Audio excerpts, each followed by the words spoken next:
Happy Friday. I'm not getting snowed on right now, so I'm the lucky one. My guest, however, is apparently he's in a whiteout condition right now.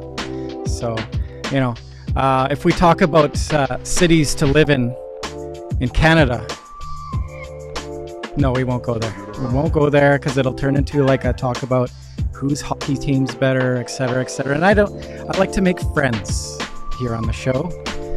I'm all about love and making friends.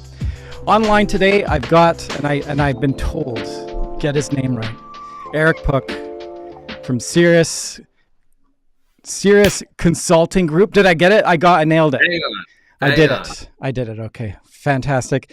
Thanks for joining me today. Look you're not even on screen right here. This is stuff that I do before. I didn't, I love the studio, Mark. The tooth, the virtual tooth, the AI tooth. Yes, right? It's an AI tooth. It's actually not here. It's all just a complete digital. I'm actually not real either. I'm AI as well. So I believe that. If I didn't see it at PDC, and if we didn't do some great client videos together last time I was in Vancouver, I would have believed that. AI is nuts these days. Yeah. Hey, I think it's one of those conversations that it's on everybody's mind. Like, are you using it in your, like, at any capacity? So minimally, but there is a ton of that. I mean, luckily we're this hyper specialized business that'll never be Uberized, right? As long as you've got a landlord and a tenant, right, you're going to need someone in between to help, right, communicate and bridge the gap. Yeah. So, but yeah, there's tons of potential. I mean, every day we spend hours even doing some of these initial lease reviews with doctors. And funny enough, white outs. We just did a call with some doctors in Whitehorse. Oh. And right, speaking of whiteouts, and it was one of those where we're spending hours doing all the due diligence, right? We look at the doctor, the background, their practice history. We have multiple different software sources. We have our own internal proprietary data using Salesforce.com. We have access to 9.8 billion square feet worth of details across North America, rental rates, vacancies, comp reports, all that sort of stuff. So we do a ton of this stuff many times, even before we've picked up the phone and talked to the doctor, let alone gone through and reviewed their lease. So yeah, I'm starting to play with it a little more, but it's definitely interesting. When I've played with it, it's not quite there yet, but what have you used? Have you used like ChatGPT? Is that correct? Yeah. ChatGPT-4, and I did the paid subscription, and again, interesting components. But it's also now pretty easy as the business owner. I'm getting all the emails that say, "Hey, Eric, I saw you're leading the healthcare space as it pertains to your website and your LinkedIn, and I noticed this and this and this." And literally, who is that guy? How many times a day, Eric? How many? I get probably like 10 of those a day. Yes. Yeah.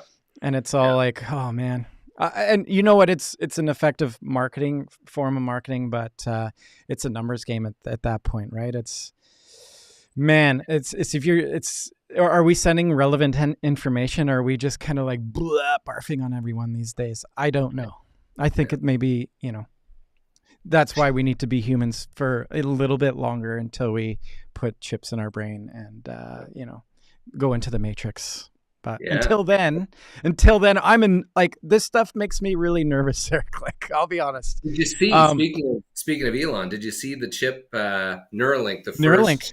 Yeah, yes. The guy was playing chess and Civ 4 on his MacBook Pro. Yes, like incredible. The latest Andrew Huberman podcast he had another neuroscientist on there, and they were actually studying, because our eyeball is the extension of our brain, right? So this neuroscientist is getting cadavers and studying the cells in the retina as sort of the gateway into the brain, with the idea that eventually, we can engineer a robotic eye that sends images to our brain. That it's just like, what a time we live in, right? What a time we live in. It's crazy. It's crazy. Yeah, and it's. We're arguably already cyborgs with these things. We are. So We are. right? What's the As difference between a little extra Bluetooth connection? Yeah, and sometimes I just want to cyborg this sucker into the, off the bridge. But anyways, we're like, what a tangent we're going on here. This is awesome. Okay, so It's got let's. the Joe Rogan side of things, right? That's right. That's right. That's what the podcast is all about. Let's get all the cutting edge science out of the way, and then we'll dive into the bits. This okay. So these topics, Eric, like these topics, I got to be honest. Like I'm so unfamiliar. I do know things like the demolition clause. That's an easy one, an easy go to. Where the heck where do I start? I don't know. Like people have a different entry point. Whether they're renewing, purchasing, etc. Like I'm sure you obviously see this where folks they I can do all this stuff on my own.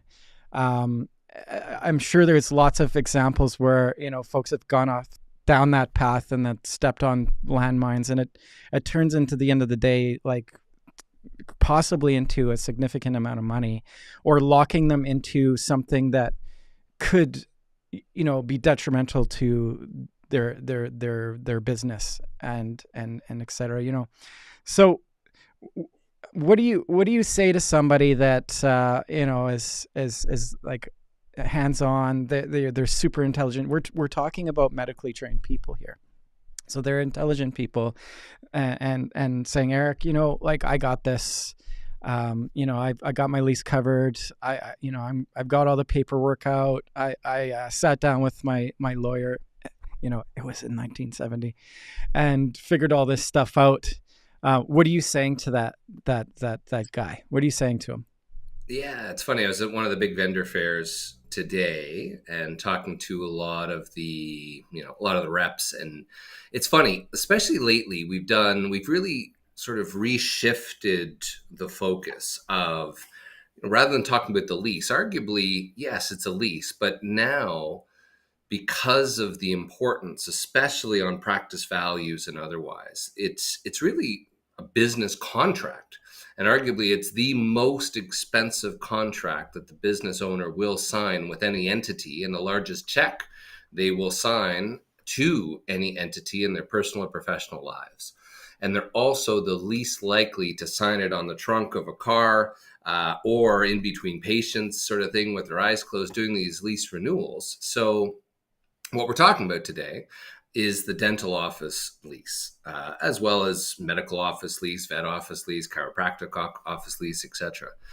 So yeah, Mark, I mean, to answer your question, it is the most expensive contract when you look at the monthly payment multiplied by the annual increase, multiplied by the 26 and a half years that the average dentist is in the same location.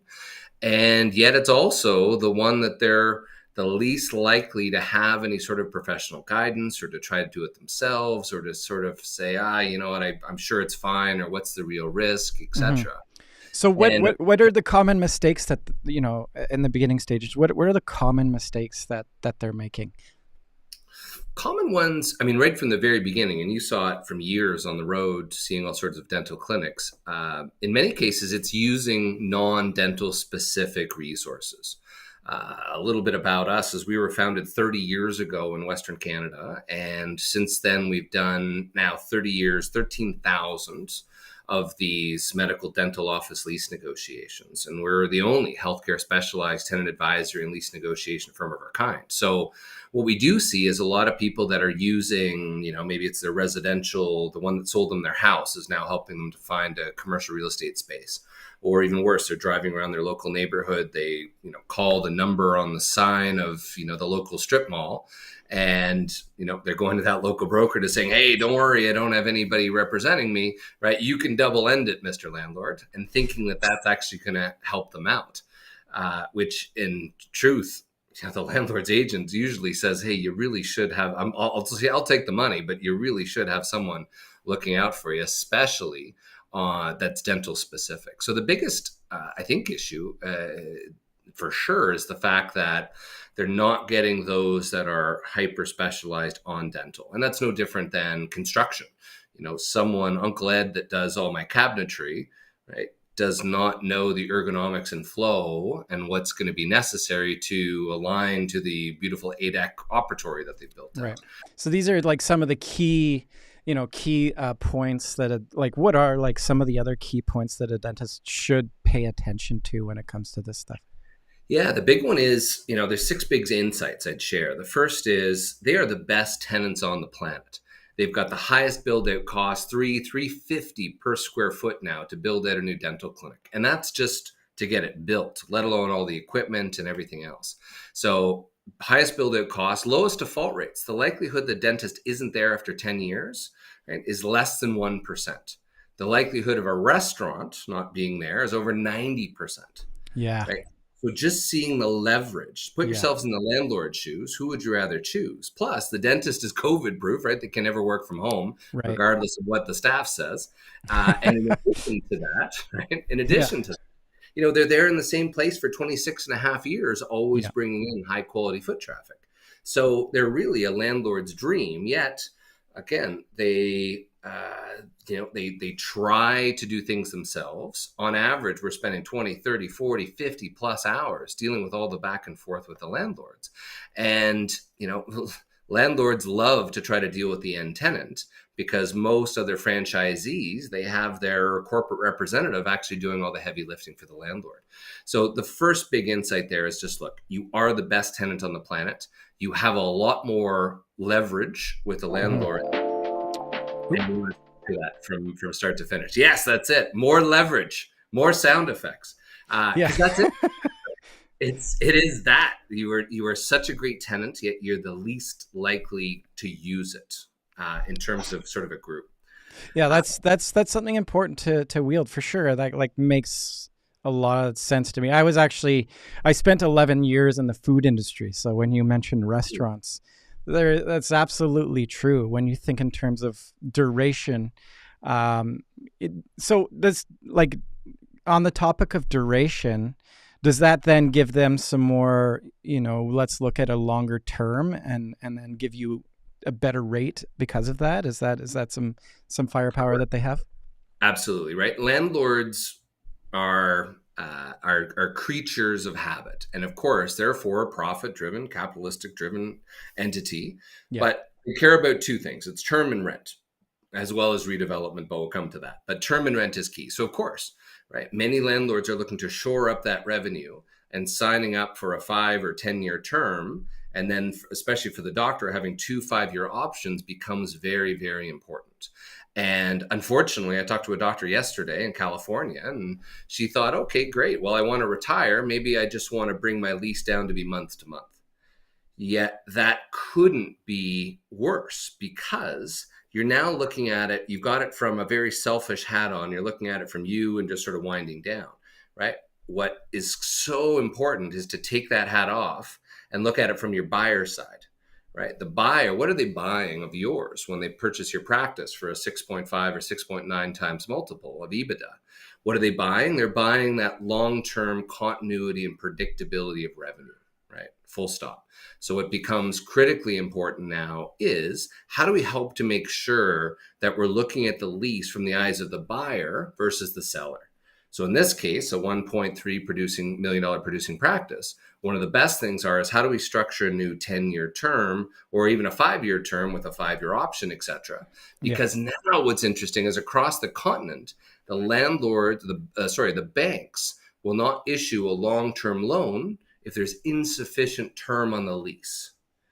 Meaning, right? Typically, if RBC is going to issue a 12-year term, rule of thumb is they want a 12-year of unencumbered lease so that really there's nothing in there that can prevent the doctor from being there to pay back that loan over the next 12 years.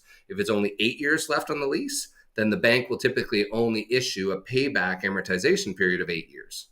Bottom line is the more term and options, the more continuity of revenue and the more protection the buyer has, which is only going to help to increase and put a protective force field around those eventual practice sale proceeds. That's awesome. Yeah, that makes, I don't know, what's that movie? When it was on the 2008 crash where they're talking about blocks of investment, where you have like the big short. Yeah, that's right. Yeah. So the dental practice is kind of like that AAA stock then, right? Yeah. Very, very good analogy, because you're right. They are the ones typically, though they're the ones that paid the rent all on time through COVID, right? Yeah. They continue to be open all through COVID. They continue to provide local oral health care, right, in that local community. And still to this day, they're the ones that are selling their practices for the most. So again, one of the best tenants. Also, what I think happened is, in terms of insights, our doctors thought, you know what, I'm successful, I'm profitable. It's almost my penance. It's my penalty for being so successful. Oh, I guess I'll just have to pay my landlord more. So it's almost this feeling of guilt in some cases. But that all shifted with COVID. As soon as people realized, hey, Eddie, my landlord, my golfing buddy, such a nice guy. Well, suddenly, as soon as the pandemic happened, well, Eddie didn't pick up the phone. And suddenly this shift from doctors that said, well, why am I paying my lease if I'm shut down? That's not fair. Wait a second. Where the heck is that lease in that drawer from 1986? And wait a second. Maybe I should have read it, and I should have really understood. Man, the power that a piece of paper has. Hey, like just, it's so important. So like, how are you accessing fair market value then? Like, what tools are you using? Like, how do you discern that? Yeah, I've got some great ones. I could actually do some live examples, but ultimately we pay for license data. So we have two sources. We have our own internal data of all the other dental deals we've done throughout the Lower Mainland in BC to, Whitehorse, literally, as well as, Winnipeg to Halifax to St. John to Honolulu to Key West and even Anchorage, we're doing a deal in right now. So it's one of those where we have our own internal data, which is great because that's other dental deals in the area, in the building or close by. And then we have license data, which is incredibly expensive, right? In the tens of thousands of dollars. But what it does is allows us the opportunity to see rental rates, vacancies, comp reports, even demographics. And in some cases, what the other tenants are paying in the building. So it makes sure that as we're approaching the landlord, we can come with this swath of data to help make sure that, hey, look, we might be born at night, just not last night. And we want to make sure that we can justify it with whatever leasing manager that is to make sure that we're paying ourselves fair and effective market rents. And more importantly, getting the best value for the fantastic tenancy that dentist has been. So, that mid-career dentist who just thinks, oh, I've got a 20-year term. Well, you don't. You've got a 10-year term and then 2 5-year options. But if you miss that, most doctors don't realize it's at least 12 months or 6 months prior to your lease expiry. You've got to send them written notice, or else those 2 5-year options become null and void. Yeah. It's one of those, they don't realize that in renewing that lease every 5 years, that's a perfect opportunity to hit the reset button and suddenly now structure a net new 5-year term, or to, quite frankly, a lot of clients we're suggesting don't exercise your option.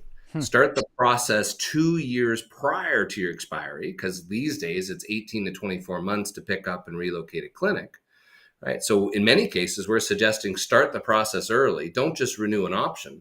Start a new 5-year term or 10-year term and keep those 2 5-year options for the buyer. Right. So it's always giving that sort of that thought of what's your exit. And based on the massive prices still, right? Here we are into mid 2024, still driving massive value. So the more we can do long before they're eventually putting the for sale sign on the clinic, can make the difference of hundreds of thousands of dollars in value. And I'm sure you guys have a robust scheduling system where you're reaching out to the clients and telling them when it's time to start these processes. I can see like a lot of things being missed when it comes to like pulling out the drawer and pulling the piece of paper out and going, wait a minute. Yeah, I really don't understand all this stuff, right? So, like, what does that turn into dollar-wise?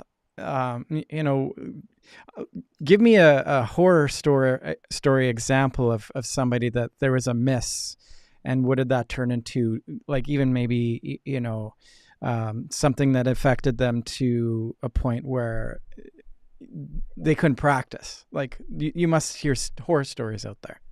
Yeah, I mean, it's unfortunate, but being that we are, the only real firm of our kind like this, we do get the phone calls when the proverbial crap hits the fan. So, devastating example. This was a doctor who was roughly 43 years of age, had built out a beautiful 6 operatory practice, and in essence, 3 weeks prior to the grand opening, had died of a heart attack. So, you've got this new doctor, young family, and unfortunately didn't have any provisions in the lease to protect them. And what is in it, almost 99.9% of all leases, it's binding to the successors and heirs. So, Mark, you've been in the space long enough, fully built out dental clinic, no doctor, no patients, right? How much is that clinic worth? Yeah, that just that gives me a panic attack. Yeah, that's what I can't imagine being in the situation. It would be terrifying. Yeah, so it sort of gets worse because now, not only, and does some doctors say, oh, I have life insurance and that's what it's for. Well, sure, but don't forget, the bank just comes after the life insurance, so they're made whole. But suddenly then the landlord went back to the spouse and said, unfortunately, Mrs. Smith, you're now responsible for the roughly $9,000 a month, increasing at 4% per year for the remaining 9.5 years on the lease. Right. Right. So suddenly now, why do we want even a penny of the life insurance to go towards the rent? Right. And yeah, it was a devastating example where we had to suddenly now try to find someone to assign the lease, right? And then the estate is still liable years later because of the fact of, there was no one really properly negotiating that lease. Had we been involved early and often into that process, we would have added something called a dental specific death and disability clause. Heaven forbid that doctor passes away, then it's something we created, 30 odd years ago, which was, in essence, if you can no longer, you might not be disabled, but certainly like my godfather took a divot to his rotator cuff, right? Or sliced his finger, etc. You might not be disabled, but certainly you're not practicing wet finger dentistry. Right. So one of the big components there was, you want to have the exit. You want to have a termination right, that because the dental industry is so unique, if you die, right, you should at least have the opportunity, or your state, to either A, terminate the lease and walk away in 3 months or whatever that may be, or more importantly, because as we just touched on, the bank won't issue the long-term loan unless there's renewals, etc. Then at least you should be able to renew the lease in preparation for sale. So you've got that continuity of revenue, right, to help ensure that we put that sort of force field around your eventual practice sale proceeds. What what a great tip. Like what other risks would you encourage dentists to look into, associated with the lease, and like what would you do to help mitigate those risks? So I'll give you 5, right? 5 critical questions to ask and be aware of, to your listeners. Number 1 is how can you proactively protect yourselves from the following? The big ones are, landlord's right to termination. And that can be through relocation, demolition, or a whole cornucopia of other components in the lease that can cause the doctor to lose their options, or be kicked out early, which can be devastating because, look, you're not a pharmacist that can walk across the street and do the midnight run. As you know, it could be 18 months to relocate the clinic. So that's number 1. Number 2 is, how do you build your professional team to have someone that's not just 100% commission driven and being paid for by the landlord, as the average real estate broker is, right? But someone that can help to ensure that the landlord isn't entitled to things like a percentage of practice sale proceeds that we're seeing more and more often these days across the board. Some landlords are actually putting it into the language that they want to be compensated. When the doctor sells their clinic, they want to collect a percentage because, hey, what's your clinic worth? without my keys, right? Number three, I would say good questions to ask are, do you know if you have a personal or spousal guarantee within your existing lease today? And more importantly, what are the strategies to help get that removed, right? So at least it's just your corporation and it removes some of those extra hooks that the landlord has into you. In addition to that, number four is, what are the key things within your lease or hidden within your lease that could have the landlord prevent you from selling your practice? Most doctors don't realize that within their lease today, they cannot sell their clinic without the landlord's prior permission and written consent. And it's all too often that too late in the game, the landlord finds out after the whole close, buy, sell goes, and the landlord says, nah, I don't think so. Right? And in some cases, the landlord can actually terminate the lease just in exchange for the doctor asking to sell their clinic and therefore transferring their lease. And then number five is, again, to know the strategies and what the fifth question to ask is, what are the strategies to help negotiate or renegotiate those leases? So that's sort of the five questions to ask. How do you mitigate against those? Well, first step is knowing, right? Knowing what is hidden in your lease. And that, unless you know what you're looking for, it can be very difficult to do so, right? We know top resources in the country that will miss certain components because, we've just seen it for too long. So that's number one. Number two is how it's positioned. Right? And, what we've figured out the hard way over 13 years is how to explain the uniqueness of a dental tenant to the landlord, right? How to create the reputation in the market that, we get hired on a flat rate. So the landlords know that we don't go away. They know that we're focusing on a lot of these qualitative type of components, right, through the original proposals and letters of intent with the landlord. And most importantly, to ensure that we've got a carefully choreographed game of chess, and we're thinking about, even before we picked up the phone, exactly what we want to accomplish and where we want to end up by the very end. And that's by thinking about, look, what's most important, doctor, right? I want to remove my personal guarantee. I want to ensure my landlord, can't kick me out just for asking to sell my clinic. I don't want to be liable even after I sell my clinic. I want to ensure that I don't have to return it to pre-dental condition if I want to move down the road into a building that I own. At the same time, I want to make sure that I know what my must-haves are as well as my nice-to-haves.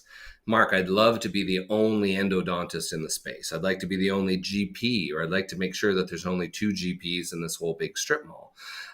Those sorts of things are key, as well as, hey, I'd love to be able to bring in associates and have associates clauses, which is a thing. And then also thirdly is, what are the things I'm willing to concede in order to help accomplish my must-haves? Right. And then just peeling the onion a little bit further is, what happens when the landlord says no? Right. So all too often the doctor says, okay, hey, I watched Marc's great podcast and DentalBytes, and hey, Mr. Landlord, I want to remove my personal guarantee. And the landlord says, no. And you say, okay, thanks. Then what? So it's one of those, it's these step downs, and it's only because we've already thought the 27 chess moves ahead. But if the landlord says no, well, there's another dozen different step downs and different ways that we've done over the years to help minimize it, find that middle ground, and to make sure that we really try to understand what the landlord's looking for. And then more importantly, how we can help to dramatically reduce and improve that lease. Because look, the landlords are the lord of the land, the world's oldest, maybe second oldest profession. Yeah. And of course, they found a way to make these lease agreements to be absolutely locked in, to be almost entirely landlord friendly. So all we're trying to do is just balance out, right, that teeter-totter, so it doesn't feel like the doctor's legs are in the air and that they're completely left out in left field. Is like province to province, it's different, but is there any point where the province jumps in to help negotiate some of these things? Like, is that, Or not at all. It's yeah, the wiggle eye thing. Yeah, it's a good misconception. I remember doing a CE course in Denver, Yeah. and there was some a salty endodontist in the back, Oh no, and salty. he had already Those been salty forced, endodontists at that. Yeah. and he was forced to relocate already. And I remember Yeah. these two young associates that worked for one of the big DSOs in the U.S. And I'm going through some of these examples right on the screen, and we're going through the analysis and whatnot. And the young doctor looks up and says, "No, the landlord can't do that. That's not fair." Mm-hmm. And in comes the salty endodontist in the back that says, Lassie, you don't know what the landlord can do." You're right. I don't know what it is. It's just this notion that, oh well, that's unfair, or oh, you know what, the lease that I have with my residential condo or my apartment building, well, there's all these rules and regulations and protections and tenant rights, etc. Not so much, eh? But with two commercial businesses, right, we're Yep. just talking about the piece of paper between the two of them. Right. So, it really is an eye-opening perspective that, look, these landlords don't place crowns. They don't remove impacted thirds, right? They're not, they're not doing advanced endodontic procedures. All they're doing all day and every day is just negotiating leases. So, Well, hey, there might be some landlords that do, right? True. And we've worked with many doctors that have now become There you go. landlords. That's exactly. Yeah. But it's those key pieces that it's all these things. If the landlord wants you to walk in with a purple hat and hopping in on one leg, and they put it in the lease, that's your requirement. That sounds pretty legit. Yeah. It's usually a blue leg I've seen, but yeah. Anyways, Yeah. could you explain the significance of tenant improvement allowances? Yeah, TI or TIA. I sort of refer to it in my CE courses. It's almost like a bit of fool's gold. So it sounds great, and quite frankly, it can be great. In essence, the intent behind it is, hey, look, I'm a new tenant. I'm a doctor. I'm opening up a brand new clinic. And Mr. Landlord, all it is 4 gray walls right now of concrete. So now you're asking me as the doctor to build out at $350 per square foot. Every bolt, every piece of sheet metal, every piece of particle board, every piece of drywall, every wire, plumbing, electrical, etc., now becomes immediately the asset of the landlord. So in essence, the premise behind it is, hey, look, I'm incurring massive costs here, right? What's in it for me, Mr. Landlord? And what can you do to pay me as the tenant? However, right, the big misnomer is the banks are not, the landlords are not in the lending business. And quite frankly, most of them obviously want to increase their face rate or the amount per square foot. So if they need to throw in some extra cash for a brand new building, that's great. But for most, it's built into the base rent or the annual increase, right? Or different common area maintenance fees or the term of the lease. So in essence, I'm a big believer in saying, look, well, great. The landlord's going to give us $100 per square foot. The pro formas we can create with our neat software can show, okay, great. That's $1 million over the next 10 years. Now, hypothetically, what if we reduce that base rent? Or what if we reduce that tenant improvement allowance from 100 grand to 50 grand or 20 grand, right? How much less will that reduce rent and annual increases over the next 10, 15, 20 years? And it's staggering. So in many cases, we can look at the financials both from the tenant side as well as the landlord side and see the same numbers the landlords have. So tenant improvement allowance can be great, but you always want to dial up and dial down each valve. There's 7 main financial variables. You've got base rent, you've got annual increase, you've got common area maintenance, which is negotiable. You've got base rent, annual increases, common area maintenance, fixturing, right? Free rent, tenant improvement allowance, and landlord work. So these 7 main financial variables, each one plus other inducements can be sort of dialed up and dialed down and dialed up. And where do you want to see the maximum return hey, are you looking to flip the practice in the next 5 years? Okay. Are you looking to retire in the next two? Right? What's going to be most important to you, and make sure that the lease is aligned to that. So yeah, tenant improvement allowance is just one of those main financial variables that don't get stuck with thinking it's going to be this big, massive check, when in actuality, you might be better off going down the street to get, one of the big banks to give you the loan. And then you know exactly how you're paying it off, exactly when you're paying it off. And quite frankly, what happens is, doctors don't realize it, but you're signing a 10-year term plus the 2 5-year options. What it'll say in the fine print is, well, the lease is going to be even more, right? So at year 11, it's going to be then at the then current rate or 10% more than what they're already paying today, never less. So again, the doctor's on this sort of world's most boring roller coaster that keeps going up and up and up, right? And they're locked into this 20 years of increase. Yeah. So we helped a doctor in California the other day cut her rent in half, because that original doctor took a whole whack of money, ended up paying dramatically higher than market rent. And of course, it kept going up by 4% per year. Now, 15, 20 years later, astronomical, almost 20% of her revenue is going towards the silly tenancy expense. Jeez. Man, oh man. Yeah, that's crazy. So how are you now? How is everybody staying friends after all this? Like, nobody feels like they're getting the worst end of the deal, the lord of the land, as you put it, and dentists. How does everybody remain friends after this all? What's the approach? Well, first of all, it's a big misconception that, geez, if I bring in help, right, suddenly that's going to impact the relationship with my landlord. Quite frankly, the couldn't be further from the truth. The opposite is true. By bringing someone in to be very objective, to use lots of third-party examples, and to help convey the needs of the doctor without the emotion being involved, makes things so much easier.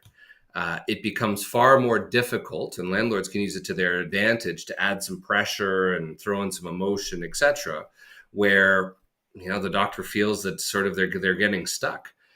That's number one. Number two is landlords in some cases refer clients to us, because the doctor is just sort of unaware of how the process works, what's reasonable versus what's unreasonable, right? What are the usual course of action?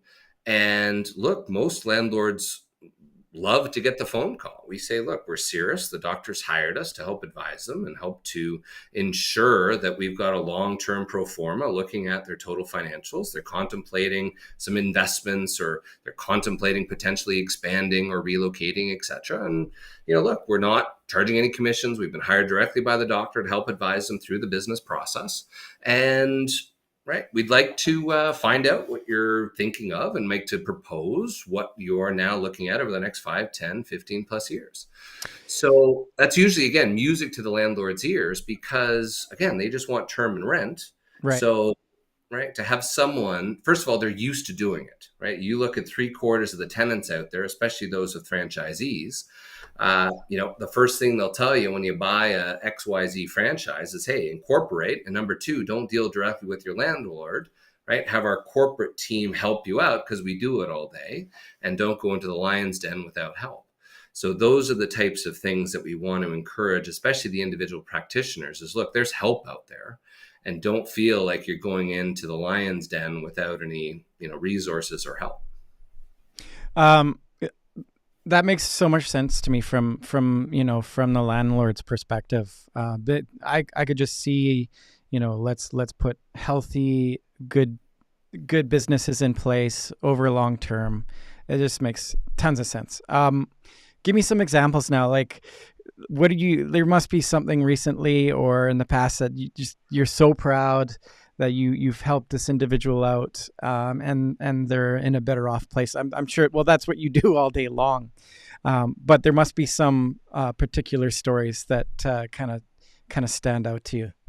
Yeah, I mean, there's an example. This is one where we're not able to help. It's sort of too late as we look at it. So I've actually got a little slide that looks at practice values and how a lot of the top practice brokers are looking at and evaluating on practices. So this was a situation here. Numbers are different, doctors different, etc. But the core piece here is now landlords are waking up to the value of these dental clinics, and the fact that they're selling for 6 times EBITDA earnings multiples is incredible. And landlords are realizing, hey, you're cashing out, and this is my foot traffic, right? What's your clinic worth without my keys?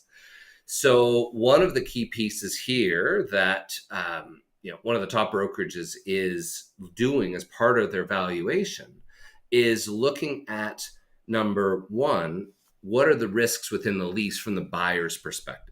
And if there's anything there, just like the banks look at, if there's anything in there that can prevent the buyer from getting financing or being able to stay is key. If you pull that back up, it's a neat one, because literally, here's a doctor that with a clean lease, meaning a 10-year term, 2 5-year options, without demolitions, relocations, or anything that's going to dramatically impact the buyer's ability to secure a long-term lease, would be worth $1.906 million. $1 million producing practice, $300,000 of EBITDA, 6.2, $1.9 million. However, unfortunately, this doctor had signed a 15-year term and now is stuck with the situation where there's this ticking time bomb in there, which is this termination right? A demolition, relocation, etc. So much so that now the brokerage now has to say, hey, look, we have to factor in the financial risk to the buyer that they pay the $1.x million for your clinic. But if the next day they get the brown envelope on the door and they got to move across the street for another 350 grand, right? Well, we've got to factor that in. So literally, because of the fact that hidden, and it didn't even say demolition, it said substantially renovate or something like that, right? But it was enough that it would cause the doctor to be forced to move. It was a $525,000 difference between what it could have been with a nice clean lease, but now, right, it's now locked in at, and that now it's taken almost a $500,000 hit, all because of one little clause in Article 76, subsection 2, right, that basically states that the landlord, with as little as 3 months worth of notice, can exercise their right to demolish, right, or relocate the clinic, right, with no recourse really from the doctor. And don't worry, the landlord's going to cover 100% of the build-out cost to move you up to a maximum of 3 months worth of rent. Crazy. Yeah. So those are just some of talk about return on investment. It is becoming a much bigger concern. So how do you fix it? Well, first of all, create, and we're doing a ton of just screaming from the rooftops now, is to create that sort of 10-year roadmap to a profitable practice sale. The more that you do today to help design that lease around your buyer, you don't just want to exercise that next 5-year option, because if you want to sell in 5 years, what do you have left?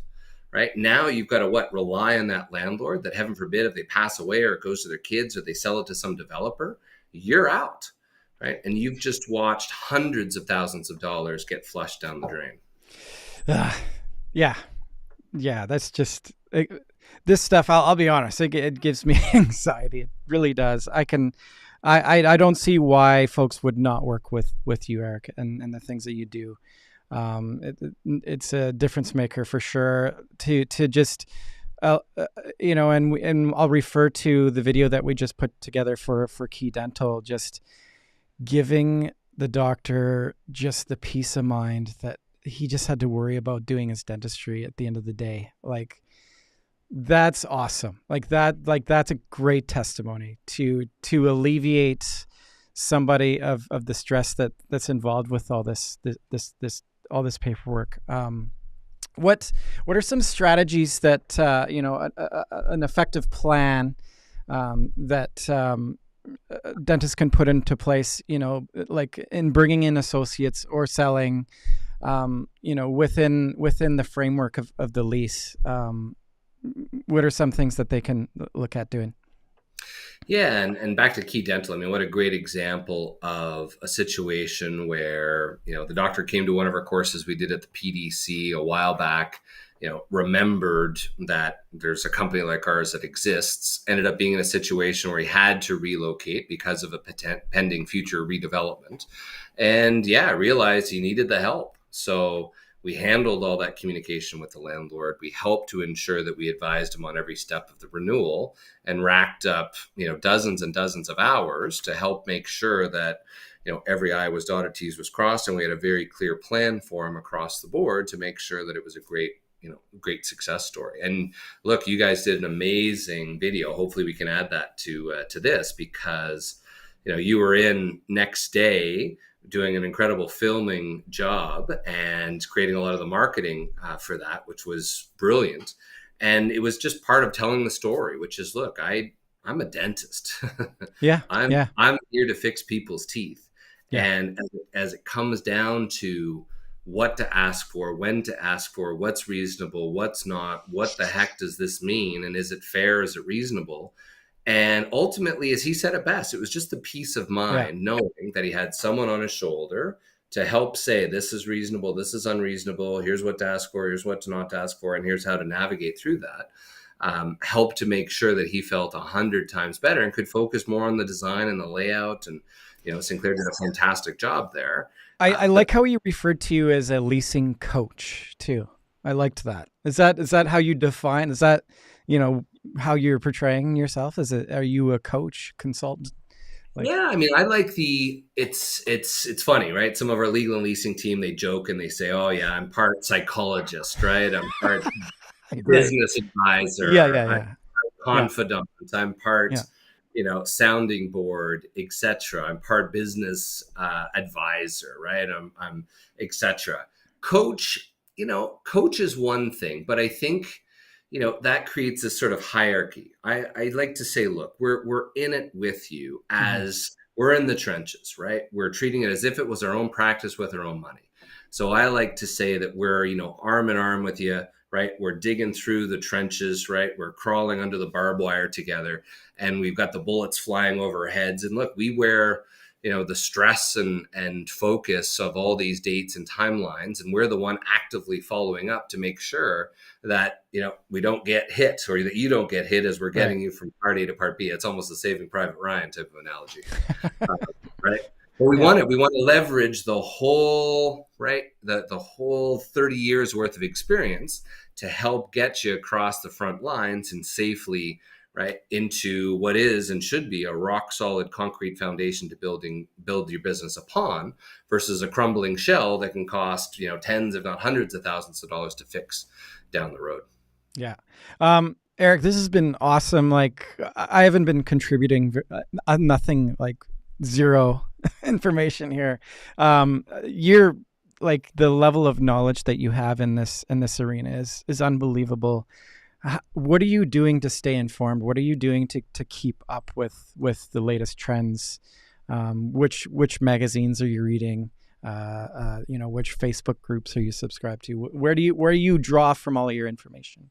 It's a great piece. I mean, first of all, I'm a big believer in very flat organizations. So, and when you're the owner of the business, you get to choose what you want to do. So the best part of my day are being in market, in clinics, right? Talking to doctors. So the first is firsthand. There's no better information to find out, right? Dr. Chen in Los Angeles, California is going through this issue, and here's exactly what their landlord's doing to them today, right?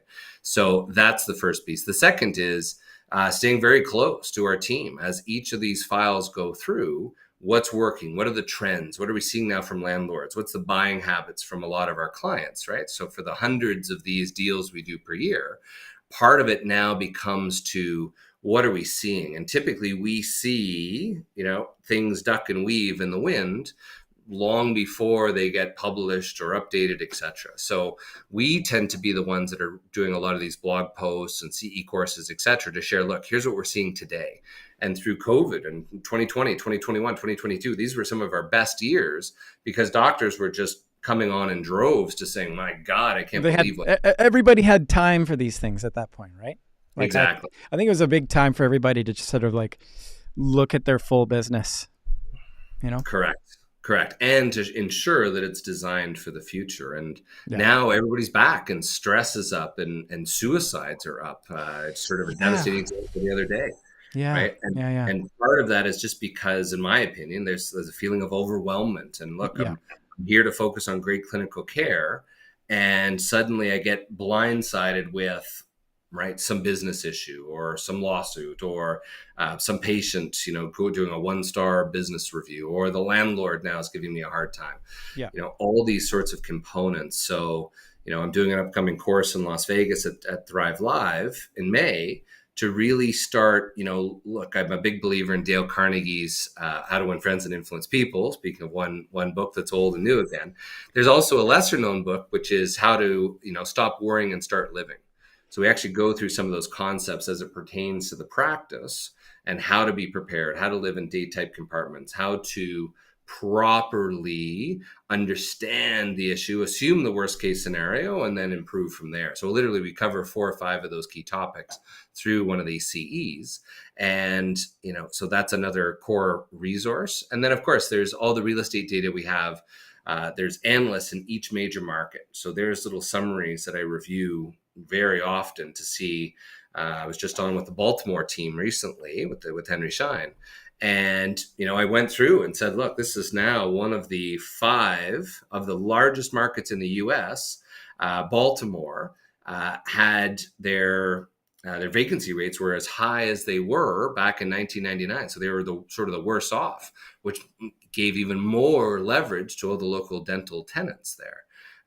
The Globe and Mail wrote a great article that it's the best time to be a tenant since 1994, especially downtown Toronto, et cetera, when you're floor 8, right, of a downtown building, right? Then there's vacancies all over the place. Well, that's a great time the landlord would love to secure. So those are just some. And then, of course, it's the Apple blogs and the Tesla blogs that, keep me or the mental bubble gum. Right? Mental bubble gum. I love it. I'm in the boat. Like if I was a GP or a practice owner, you talk about, having a healthy frame of mind. This word resonates with me is ease. If you can ensure ease in anything that you do in life, I think that's the name of the game.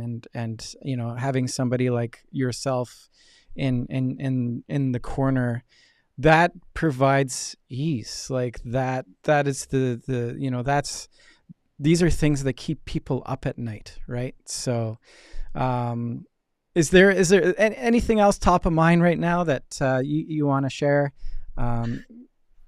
Yeah, I think the first is, speaking of that ease and peace of mind, it's, today is not to be alarmist and negative or otherwise. It's just to know, right? Just have the facts, understand what's in it. Yeah.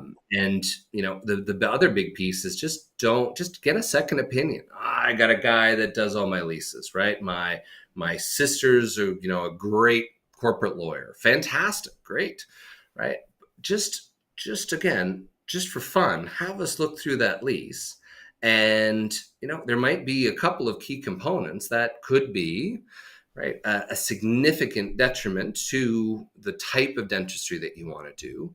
Maybe there's, for example, another tenant in the building that has exclusivity over orthodontistry, right? And suddenly you wanted to do 25% of your production based on phase 1, phase 2, or Invisalign. So there's all these sorts of weird components, or hey, I want to bring in an OMS once a month, or I want to bring in an endodontist once a week, right? But hang on a second, the landlord says you're bringing in, right, Dr. Jane Smith, Endodontic PLLC, to come in and work, and they're doing a revenue share, or even worse, they're paying you $2,000 a month to use your operatories, right? Well, hang on a second, now it's an unapproved sublet. Now you've put yourself into risk that either A, the landlord could hold you in default, or B, increase your rent because now you're bringing in outside entities to literally increase the revenue to your building and to your business. And the landlord says, no, that's my money. No different than back in the 80s and 90s when they used to do those cigarette machines and, the vending machines in the individual offices. And the landlord said, no way are you getting an extra $500 a month to lease out my space, right? And make money from that extra square footage. So not to compare an oral maxillofacial surgeon to a cigarette machine, but you got my point. Yeah, yeah, yeah. Well, no. Awesome. Lastly, is look, what I would add on that is, I bet you never heard that example. No, I love that. That's great. That's going to be like like the sequence that sells this Yeah. event. Yeah. What was that great book? Oh God, it's on the tip of my tongue. It was comparing all these sumo wrestlers to teachers in the Southeast, and it's on the tip of my tongue. Right, it's got it's got an apple on the cover, and it cuts in, and it's an orange in between. Right on the top of my tongue. Anyways, these are key. I think to leave things off, look, if this is a concern for anybody, if they'd like to have their lease reviewed, for any of your listeners, I mean, Marc, look, you guys, it's a lot of work that you guys do to put these things on, and it's a lot of value to your listeners. What we're happy to do is to waive our $2,000 fee for a critical dates and risk analysis. There's a little flyer there that I just sent to you. And what we're happy to do is basically just to know what's hidden in your lease. We'll do the rental rates, we'll do the vacancies, all these sorts of components, and share the data, right? 54% of dentists have leases and they're overpaying, right? 80% have leases that can prevent them from selling their clinic. But what we want to do here is to, look, no cost, no commitment, just ensure that what is hidden within your lease. And what we'll do is basically help ensure that we go through your lease and some of the major components of it. We'll also come back and make sure that we do look at the rental rates and the vacancies and the comp reports. So if we can provide a link in the show notes. We can also email us at the info@cirrusconsultinggroup.com. INFO, Cirrus is like the cloud, CIRRUS, consultinggroup.com. And we can definitely then help to make sure that at least what's in your lease. And then, look, we can also have some fun and talk about a negotiation treatment plan and when you're thinking of transitioning and what are some ways and things you can do today to maximize those practice sale proceeds and have a great conversation about your business. And if you haven't shared with someone about your goals and transition plans and who are you going to sell to? Is it to your associate? Are you sharing assets? Are you sharing shares? What are the things you're doing today in order to ensure that the lease becomes really a benefit or an asset to the sale of your clinic, right? Versus something that could be a significant risk. Beautiful. Awesome. That's all I got. We went down the whole list of questions, Eric. Perfect. Well, we wanted to be short and sweet and to the point, and I'm just getting started. As you can tell, pretty passionate about it. Yeah, you are. It's awesome. I commend you on just how knowledgeable you are and up to date, and I can see, just you're an asset to these folks. So to get a hold of you personally, again, let's just I want to go over that. I want to make sure that everybody knows how to get a hold of you. Yeah, for sure. So direct cell is 647-789-3255. That'll ring through the office line and through to the shoe phone, which is attached 24/7 to the chagrin of my 6 and 3-year-old. But the joys of being in the business, because again, doctors wake up Sunday morning and say, when the heck is that lease due again? Oh yeah, shoot. And suddenly, before you know it, you're now saying, oh my God, I need to call somebody. So we're known for picking up the phone with those code reds morning, noon, and night, as my wife is hovering around here somewhere. Hit me in the back of the head. Yeah. But yeah, 647-789-3255 or info@cirrusconsultinggroup.com. Which is on the bottom of those flyers. We'll include that all in the show notes. And yeah, it's cirrusconsultinggroup.com is a great resource here where you can see other doctors in your area. There's some great blog posts that talk about all the different situations. Look, I'm a young doctor that's buying or building my first clinic, and I don't know what I don't know, right? I'm a mid-career doctor that is thinking of renewing my lease or expanding or renovating.